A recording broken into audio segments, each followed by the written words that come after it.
There are people who think philosophy is horse manure. It's mostly intellectuals expressing ideas in the most vague, abstruse ways possible, mainly in order to impress other people by how smart they are. This is a glass of water. Or is it a glass of water? And if it is a glass of water, why is it a glass of water? Oh, shut up. I sympathize with people who get annoyed at the pretentiousness and pointlessness of a lot of philosophy. On the other hand, if you think of philosophy not as an academic discipline, but as just the ordinary man's attempt to step back and look at the big picture of life, to assess the nature of the universe and man's place in it, that I think is a very worthwhile endeavor. And so I think it is important to have some idea of what the great thinkers of the past have come up with. In the early days, I think most human beings were animistic. They saw everything, people, animals, diseases, the weather, places, everything had some sort of spiritual component to it, or spiritual base. They were alive in some ways, beyond what they could see physically. And these spirits had to be appeased by rituals or sacrifices or prayers in order to make life less dangerous. So I think early man was very superstitious. 2 points. I think the precariousness of their survival actually made them very down to earth and realistic. But once they hunkered down for the evening, they probably thought, we better play it safe. We better appease these spirits. We better do this ritual or this ceremony. We better play it safe. Second point is that I think, even though it was probably a very small percentage, there were some cavemen or women who were not superstitious and could clearly see that the hunt depended on their knowledge of the animal and what they do, nothing at all having to do with ceremonies. But whatever they thought, whatever their attitude, I can picture a caveman looking out from his cave or her cave and wondering, is there someone in charge of all this? Is there some power that runs this whole thing? Or is nature just what it is and we have to deal with it the best we can?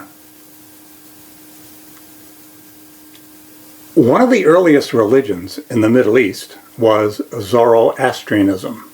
And I find it interesting that it had some of the same major ideas as Christianity centuries later. Life was a struggle between good and evil. There would be a savior born to the world, and there will be a final judgment. So some of these big ideas have been around for a long time. The first formal study of philosophy is usually attributed to the ancient Greeks, who developed schools, literal schools, of different philosophies, usually emphasizing the use of reason and downplaying their religion, Zeus and Poseidon and the rest. Thales was one of the first to reject mythology as the way the world works. He recognized that a good harvest depended on weather conditions, not on appeasing capricious gods. We need to use observation and reason. Socrates emphasized the use of reason and the objective seeking of knowledge rather than just accepting what your culture tells you. And a good way to seek knowledge is to use the Socratic method, which means in a dialogue you keep asking the next logical question till you get to a satisfactory answer. Socrates also taught that a key to wisdom is to have humility and to recognize how little you know and not to assume you know more than you do, which is what most people do. First step to wisdom is realizing the limits of your wisdom. As you probably know, Socrates was sentenced to death by the powers that be for failing to acknowledge the commonly accepted gods of his culture. Steve Martin's got this great skit about the death of Socrates. He's waiting in a room by himself. The door opens and his friends come in, all glum and disheartened because Socrates has just been sentenced to death. They give him the hemlock, he drinks it, and says, "So, we're out of here now, right?" "Well, no, Socrates." "What?" "You drank the hemlock." "So?" "Hemlock is poison." "It is." "We thought you knew." "I don't know things specifically, I only know things in general." Following Socrates came Plato, a student of his, and Plato presented a dualistic view of reality. There's the physical world and there's the spiritual world. And the physical world is only a reflection or shadow of the real world, the world of ideas. Ultimate reality consists of ideas: truth, beauty, courage, goodness. When I was a freshman in college, I took away this powerful notion of Plato's, that the idea of a door is more real than a physical door, because you can destroy a physical door, but not the idea of a door. And to this day, I think it's worth pondering Plato's dualism, the material world versus the spiritual world. Say you have a good friend who is killed by a giant boulder. Which is the greater reality, the boulder or your friendship? Surely it's the boulder that killed your friend. Surely it's your friendship. The boulder is only an inanimate object. Your friendship meant a great deal to you. So how do you reconcile these two powerful realities? I think one way to do it is to perceive reality as dualistic. A constant interplay between the material world and the spiritual world. Following Plato came Aristotle. He regarded the physical world as the real world, but that world includes the notion of intention and purpose. For example, the water in a pot is boiling because it has reached a certain temperature, but it is also boiling because someone is intending to cook some food. Purpose is a key element in life. Everything has a purpose, becoming what it was intended to become. An acorn becomes a tree, an oak tree. And the purpose of man is to lead a good, happy life through reason and logic, rather than through following custom. A key is the golden mean. Avoid extremes. Don't be a coward on the one hand, but don't be recklessly brave on the other. Aristotle, like Plato, however, was something of an elitist. He felt the educated class should rule and workers need to fulfill their proper role. So both those guys were not against slavery. Quote from Aristotle: "From the hour of their birth, some are marked out for subjection, others for rule." There were a number of other Greek philosophers with interesting ideas. Pythagoras focused on mathematics and how the cosmos is governed by mathematical laws. And his most notable teaching, of course, is that man should abjure the hypotenuse so that the lawn doesn't get worn out. Protagoras, or I think it's actually pronounced Protagoras, encouraged whatever works for a better society. There is no set truth or rules beyond what man decides. He was one of the first relativists. He stressed the freedom to think and come to one's own conclusion. Democritus thought that the physical world ultimately consisted of tiny units of matter, which constantly separated and mingled. He actually got that right. He even called those bits of matter atoms. Epicurus stressed the avoidance of pain. The point of life is to be happy. There's no need to fear death or the gods. The common understanding of Epicureanism today is the pursuit of food or drink and physical things, but Epicurus was more concerned with mental tranquility, peace of mind, rather than just hedonistic physical pleasure. He espoused a life of moderate, reasonable pleasure. Epictetus presented a philosophy of Stoicism. We should accept the inevitable calmly and dispassionately. Don't be apathetic and uncaring about the suffering of others, but don't let things get to you. Today's serenity prayer would be a very good encapsulation of his philosophy. We should strive for the serenity to accept the things we cannot change, for the courage to change the things we can, and for the wisdom to know the difference. Very good saying. Very good saying.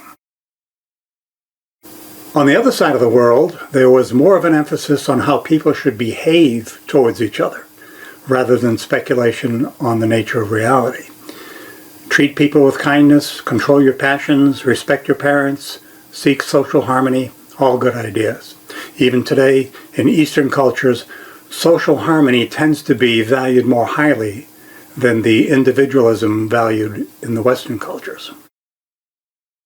Confucianism focused on the health of social institutions, family, school, community, state. Confucius is famous for his aphorisms. His saying, "Do not do unto others what you do not want done to yourself," is an early version of Christianity's golden rule. Taoism focuses on meditation and self-discipline more than on social institutions. It stresses living in harmony with the Tao, the way, the natural order of the universe, the source of everything that exists, however one perceives it. Taoism also supports the idea of freeing yourself from desire, from destructive emotions, which is something that Buddhism also teaches. Shinto is more of a religion than a philosophy. It holds to the idea that spirits inhabit the world and man needs to perform rituals and ceremonies to cultivate harmony between man and these spirits. It's kind of animistic or pantheistic. I'm sure some Japanese think the rituals literally do make a difference, whereas others regard them as just ceremonies that nonetheless build unity for family and community. The next significant stage of philosophy would be the Middle Ages, where religion and Christianity dominated. The authority and teachings of the Bible and the Church were regarded as ultimate reality rather than any assessment of reality one came through one's own logical reasoning. There was a strong emphasis on tradition and religious dogma. St. Augustine stressed mind-body dualism with a disdain for the material world. His philosophy dealt mainly with church doctrines like original sin and so forth, rather than with any open-minded inquiry. One of his key concepts was, "I believe in order to understand." To me, that is exactly wrong. One should understand first before believing, or at a minimum, decide on only a degree of belief. Otherwise, a full emotional commitment to a false premise can lead to all kinds of harm. The Inquisition is a good example. Thomas Aquinas, worked to reconcile Christian theology with the earlier Aristotelian philosophy. Because Christianity does have a similar mind-body dualism, with the mind regarded as superior. And with Aquinas, it was not just a matter of a preferred emphasis, but a religious imperative. We need redemption from our constant attraction to the material world and our sinful nature. Aquinas laid out a series of intellectual proofs for God. The Church eventually adopted his views as their official philosophy. Atheist Bertrand Russell, years later, did not regard Aquinas as a first-rate philosopher, for good reason, I think, because he thinks Aquinas presupposed the truth of the Catholic faith. Presupposed it. Quote, "The finding of arguments for a conclusion given in advance is not philosophy, but special pleading." By the 17th and 18th century, there was a movement to rely less on culture, religion, and traditional thinking, and focus more on direct, objective observation of the real world. Francis Bacon pointed out people's subjectivity, their tendency to believe things they already believe. Quote, "What a man had rather were true, he more readily believes." Thomas Hobbes thought that a strong authoritarian government is the best because while it might become powerful like the Leviathan, the biblical sea monster, very powerful. A strong government is nonetheless the best government. It's preferable to chaos. The natural state of man is to quarrel and fight. Life is nasty, brutish, and short. We need a strong government to keep it from being even more so. A century later, Jean-Jacques Cousteau. No. He had lots of ideas about fish. Jean-Jacques Rousseau thought the opposite. He thought that man is at his best in the more primitive natural states as the noble savage. And it is society that corrupts him. As usual, we got these two different viewpoints, and there are elements of truth to both. The Bronx Zoo once had a corridor with a sign saying, "Around this corner is the world's most dangerous animal." And after you turn the corner, there's a big mirror.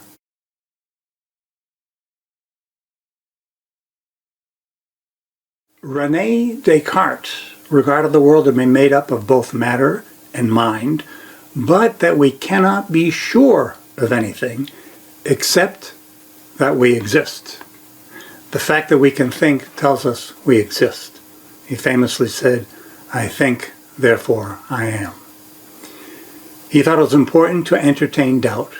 He even had an evil demon hypothesis, in which he supposed that, quote, "some malicious demon of the utmost power and cunning has employed all his energies in order to deceive me."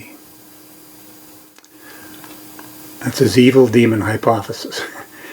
I personally think such a thought experiment is overdoing it. You don't want to anchor your philosophy of life onto remote possibilities. Years ago, I had a get-together with my brother and sister, and we happened to get into this 2-hour argument about religion, me and my brother. And my brother was something of a relativist.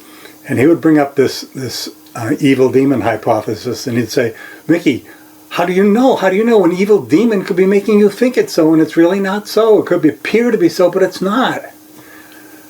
And my sister, of course, during the whole time was just making fun of us.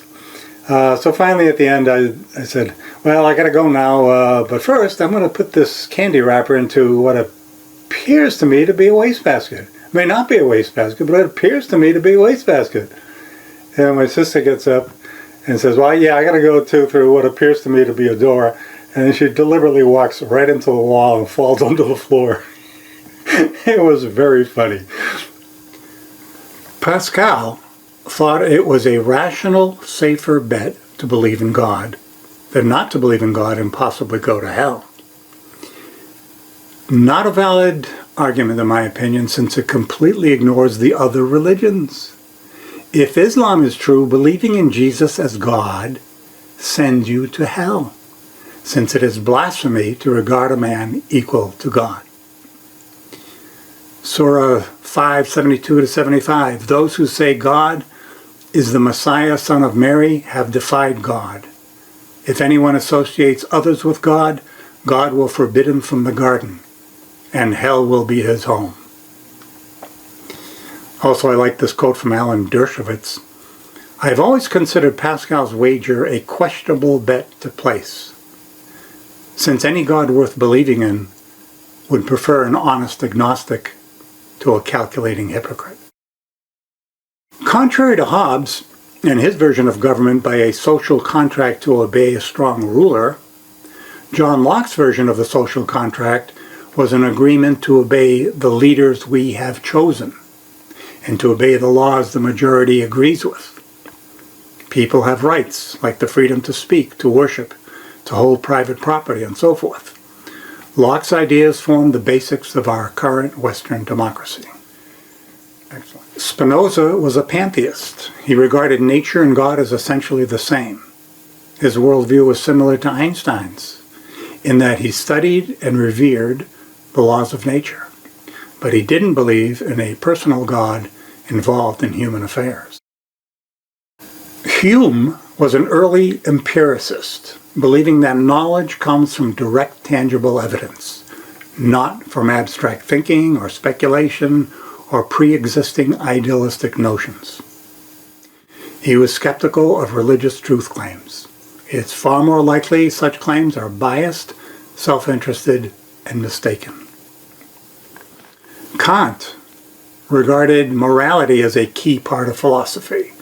He presented the idea of categorical imperatives, moral laws that apply to everyone. And a big categorical imperative is to treat fellow humans as ends in themselves, not as means to an end. George Berkeley, Bishop George Berkeley, insisted that the spirit or mind is ultimate reality. He went so far as to say things do not exist unless we perceive them with our minds. Now, does that mean a tree, when it is unperceived by a human, no longer exists? His response: God perceives every object all the time, so the world continues to exist even when it is unperceived by humans. He regarded all reality as dependent on the mind of God. Mill, John Stuart Mill, was a proponent of utilitarianism. We should do whatever makes for the greatest good for the greatest number. At the same time, there should be some limits to the power of society over individuals. I remember talking to philosopher Peter Kraft, and he told me about this Star Trek, I think it was, an episode where the crew came upon a planet that was beautifully run. Everything was running perfectly. Everybody was happy. But it turned out that, somehow, it all depended on the torture of this one little girl.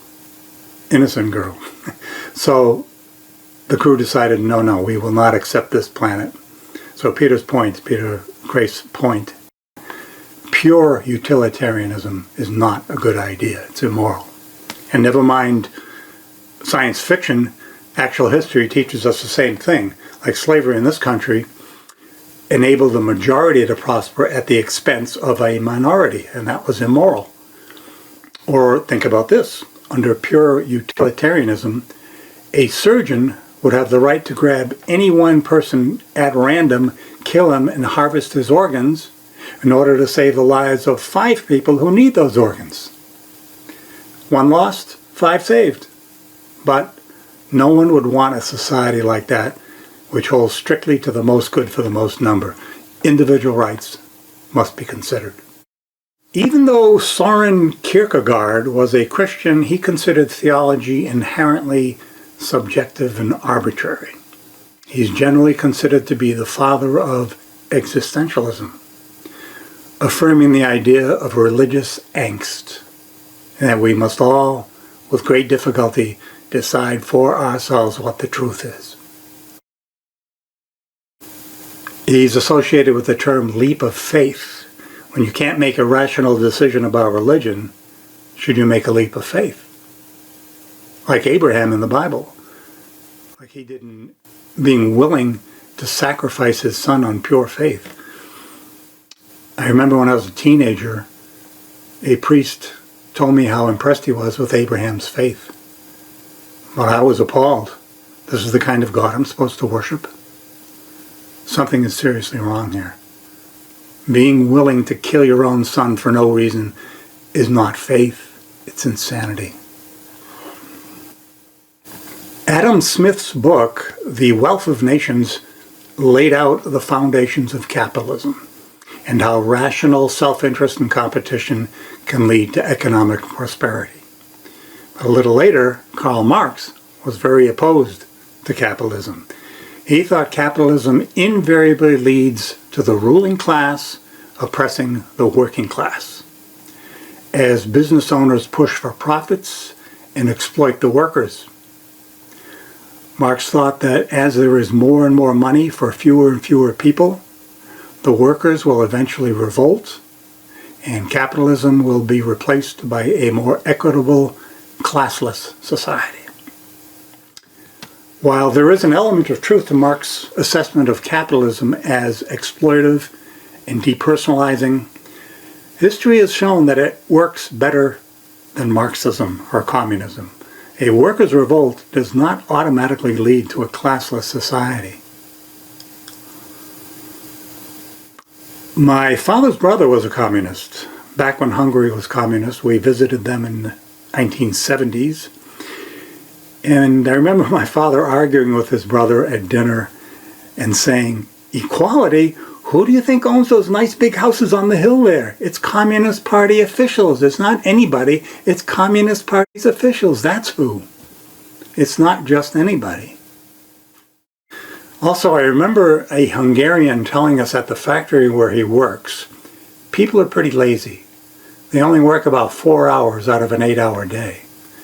Because they know if they worked hard all day, then the party would then expect that level of production. Communism and central planning are not nearly as productive, I think, as capitalism, where people are motivated to work and produce. Consumer reporter John Stossel once mentioned how the Pilgrims in the first couple of years had a really rough time under the idea of sharing everything equally. But in the third year or so, they decided to let people keep the extra that they produced, crops or goods, whatever. They could keep the extra. And then suddenly things became a lot better because people were more motivated to work. And the slackers no longer got a free ride. Nietzsche claimed God was dead in the sense that he is no longer needed for morality and values. He praised as heroes those who rise above conventional Christian morality and set their own agenda. Though Nietzsche was actually explicitly opposed to fascism, his work later became associated with Nazism and its notion of a superior race. I read that that was mainly because his sister was an anti-Semite. She controlled his writings after Nietzsche died and cherry-picked what she wanted published. Moving into the 1900s, largely because of the advance of science, the emphasis of philosophy started to change from metaphysical speculation to empiricism, the idea that all knowledge is derived from sense experience. We're not interested in mere speculation, we're interested in useful knowledge, which comes from observation and experience, not abstract contemplation. The philosophy of existentialism developed, the idea that there is no preset meaning to life, but rather man creates his own meaning by the choices he makes in the face of an indifferent universe. We exist, we forge our own meaning. I read Camus' The Plague when I was in college. I was impressed by the depth of his compassion. At the end of the book, the protagonist rejects God. Basically tells him, no, screw you, I don't believe in you, I do not accept this horrible suffering of innocent people. But he has something of a positive note by saying, what there is to learn in the midst of a plague is that there are more things to admire in men than to despise. The philosophy of pragmatism developed. Only ideas that are useful in solving a problem should be regarded as true or of value. And according to William James, since there is no unequivocal defeater to the idea of God, people have the right to will to believe in God as a pragmatic matter. The philosophy of postmodernism developed. The idea that all ideologies are socially conditioned, and therefore knowledge is relative. There are no truths, only interpretations. Some go so far as to say science is just another subjective ideology. I strongly disagree with this sort of extreme relativism. Gravity is not a subjective interpretation. Otherwise, you'd get people constantly jumping out of windows instead of taking the elevator. And neither is the immorality of slavery a subjective viewpoint, but an objective one. Religious worldviews, of course, did not just disappear.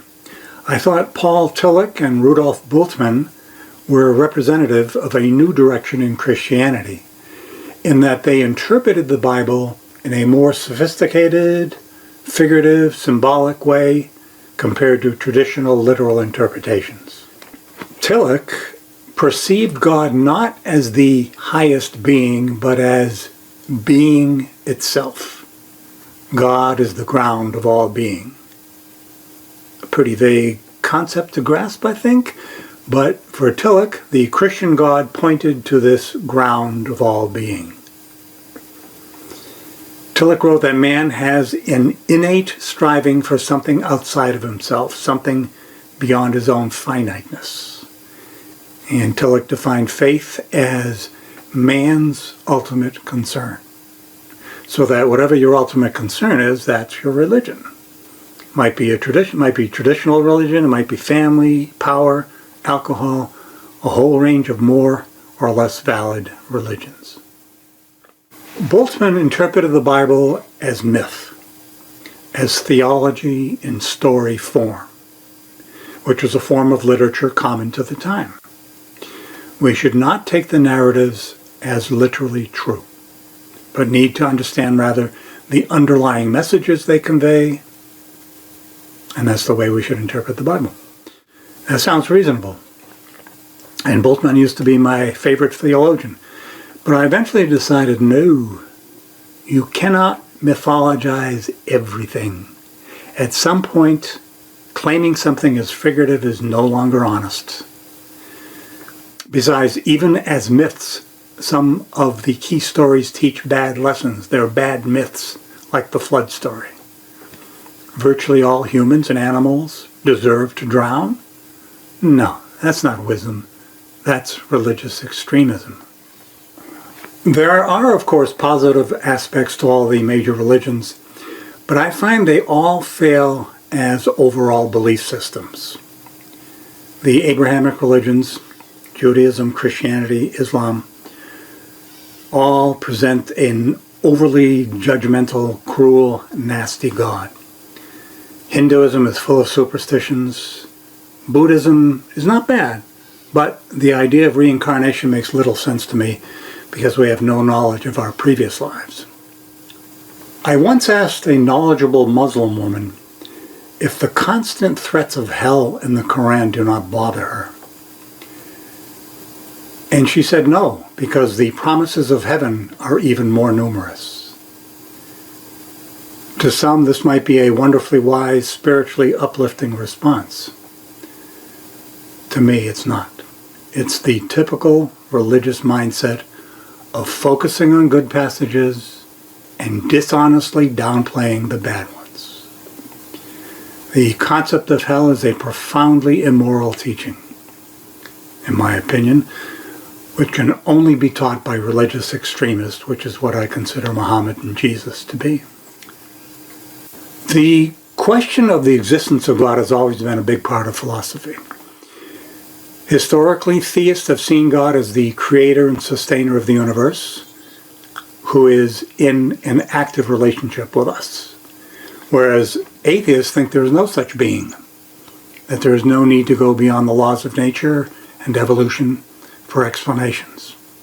God is an invention of man, wishful thinking, a construction of human psychological needs. The theist responds by claiming that the universe, creating itself from nothing, is implausible.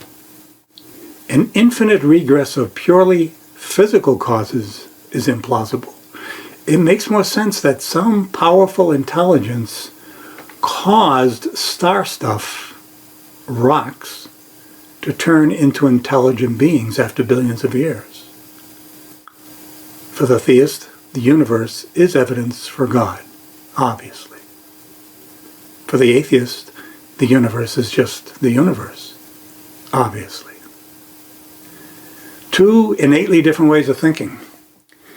The only resolution, I think, is for both sides to adopt a proper agnostic attitude. Pick a percentage, however big or small, a percentage of likelihood that sits well with you personally, and agree that whatever the truth is, be kind, do good, make life better. I don't know if they're technically philosophical movements, but movements for social justice, for women, for blacks, for gays, for Native Americans, etc. These movements have been critical in the past 200 years and are even more so today. If If you're not familiar with the civil rights movement and what Martin Luther King and so many others went through, or you don't know about Frederick Douglass or Sojourner Truth, James Baldwin, Malcolm X, you should know. I hope this has given you a decent overview of philosophy. I think the emphases of philosophy has moved from the supernatural and religion to emphasis on metaphysics and the nature of the cosmos, to emphasis on science. Yet all these elements, ideas, and worldviews still compete vigorously in today's philosophical landscape. I'll end with a quote from Voltaire. I like this because I think this happens all over the place today. Madness is reasoning correctly from incorrect premises. All kinds of trouble ensues if people assume an incorrect premise.